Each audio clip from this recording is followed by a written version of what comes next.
मित्रांनो, मी फोकस करतो आहे. हा आपला एक मित्र एस पी कॉलेजमध्ये कार्यरत आहे.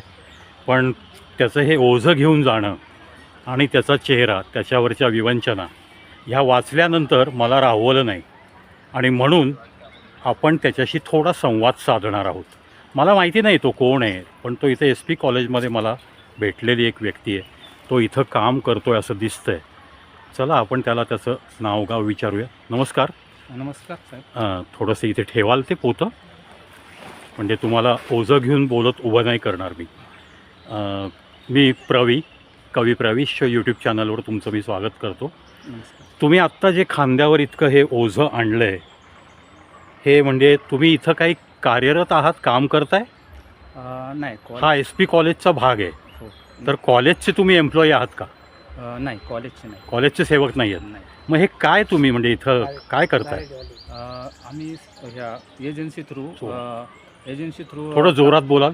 एजन्सी थ्रू कामाला आहे. बरं. हां, तर ते आम्हाला एजन्सी थ्रू 11,000 पगारावर असं ठेवलेलं आहे. म्हणजे सफाईचं कॉन्ट्रॅक्ट ज्या व्यक्तीला दिलं आहे हो कॉलेजनी, हो त्या कॉन्ट्रॅक्टरकडचे तुम्ही सेवक आहात. हो. त्यांच्याकडं कशा पद्धतीचं कॉन्ट्रॅक्ट आहे? सगळी सफाई का? हा, रस्त्याचं जो पाला पडतो रस्त्यातली सफाई, फक्त रस्ता, बिल्डिंगच्या आतली नाही? नाही. हे कॉन्ट्रॅक्टर वेगळे असतील. ते कॉन्ट्रॅक्टर वेगळे आहेत. ओके. मला आधी काय वाटलं की तुम्ही एस पी कॉलेजचेच सेवक आहात का, नाही. आणि मग तुम्ही हे नक्की काय घेऊन चाललायत, काही मला बोधच झाला नाही. कारण बऱ्याच वेळा बाहेरच्या रस्त्यावरती अशी मोठमोठी पोती घेऊन प्लॅस्टिकच्या बाटल्या गोळा करणं, भंगारात विकणं आणि आपली उपजीविका करणं, अशाही लोकांना मी भेटलो आहे.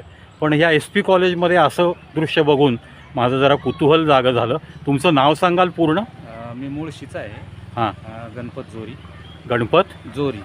थोडंसं जोरात बोला तुम्ही. गणपत जोरी. गणपत जोरी. हो. तालुका मुळशी. तालुका ठीक आहे. पुणे जिल्हा. पुणे जिल्हा.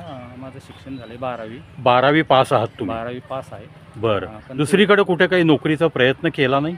नाही, जरा परिस्थिती म्हणजे कसं की मिसेस एक्सपायर झाल्यामुळं बरं. आणि पुण्यामध्ये राहण्याचाही आपलं कोण नाही आहे. कोणीच नाही आहे. कोणीच बरं. नाही आहे. तर आता मग तुम्ही मुळशीवरनं जाऊन येऊन करताय? यांचं कॉन्ट्रॅक्टरचं ऑफिस कुठं आहे? त्यांचं ऑफिस नाही मला माहिती कुठे आहे. बरं. तुम्ही इथेच येता डायरेक्ट कामाला? डायरेक्ट किती महिने झाले तुम्ही काम करताय? ऑक्टोबरपासून, म्हणजे आता हा 6वा महिना आहे. बरं. साधारण काय पगार आहे तुम्हाला? खरं विचारू नये हा प्रश्न, पण मला सामाजिक दृष्टिकोनातनं हा प्रश्न महत्त्वाचा आहे.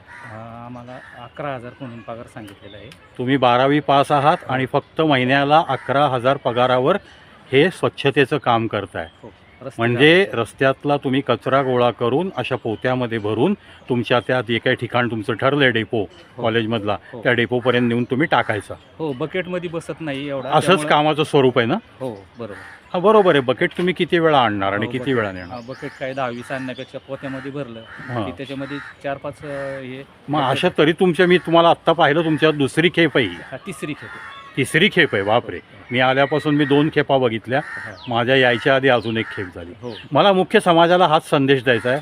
मित्रांनो, 12वी पास व्यक्ती, सुशिक्षित व्यक्ती, पण कुठेही नोकरी नाही झाली आणि त्याला नियतीनेसुद्धा त्रास दिला, त्याच्या पत्नीचं देहावसान झालं, पण शेवटी चलती का नाम जिंदगी है, जिंदगी तो चलती रहेगी ना.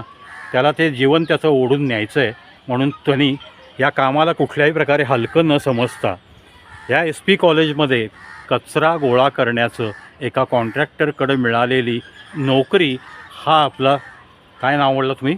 गणपत जोरी. गणपत. पहा, गणेशाचं नाव घेऊन जन्माला आलेली ही व्यक्ती, किंवा आईवडिलांनी गणपत हे नाव ठेवलं, पण त्याला आज आपली उपजीविका करण्यासाठी अशा पद्धतीने नोकरी करावी लागते. म्हणजे बरेच लोक काय करतात की मला काही जमत नाही, माझ्या हातनं काही होणार नाही, अशा लोकांना मी हा संदेश देतो आहे. शेवटी तुमचं पोट ज्या 2 घासांनी भरू शकतं, जी तुम्हाला काम मिळतं, ते तुम्ही जर इमानदारीत केलं तर तुमची प्रगती नक्की होईल. तुम्हालासुद्धा मी तुमच्या प्रगतीसाठी शुभेच्छा देतो. ह्या जी नोकरी लागली ती तुम्ही खूप इमानदारीने करताय, त्याविषयी तुमचं मी लाख अभिनंदन करतो. तुम्ही 12वी पास असूनसुद्धा अशी कामं करायला लाजत नाही आहात.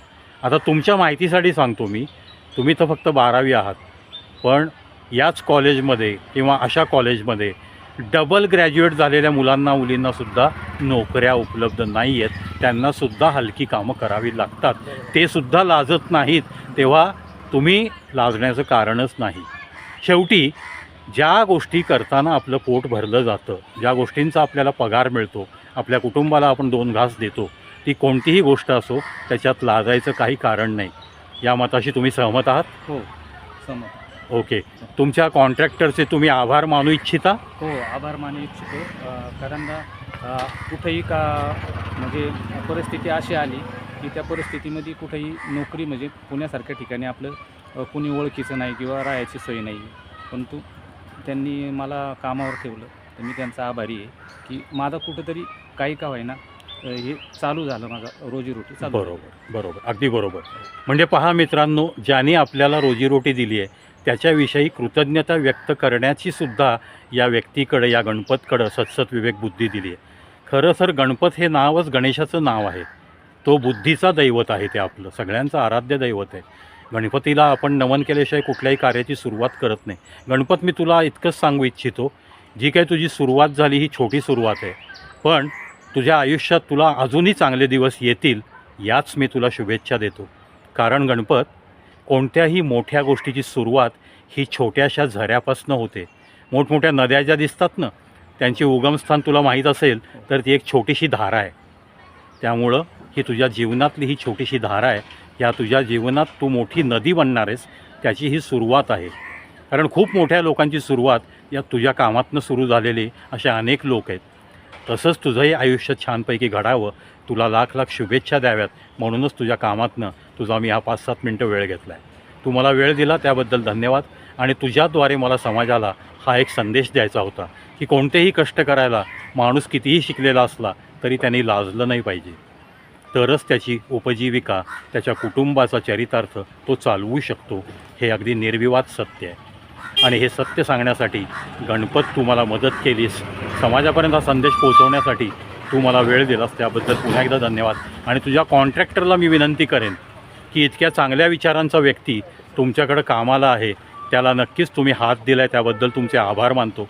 एखाद्याची पत्नी हे जग सोडून जेव्हा जाते तेव्हा तो माणूस पूर्णपणे कोलमडतो आणि मग त्याला त्याच्या पायावर उभं करण्यासाठी तुम्ही मदतीचा हात दिला आहे, त्याबद्दल तुमच्या कॉन्ट्रॅक्टरचे गणपत मी लाख लाख माझ्या चॅनलतर्फे आभार मानतो.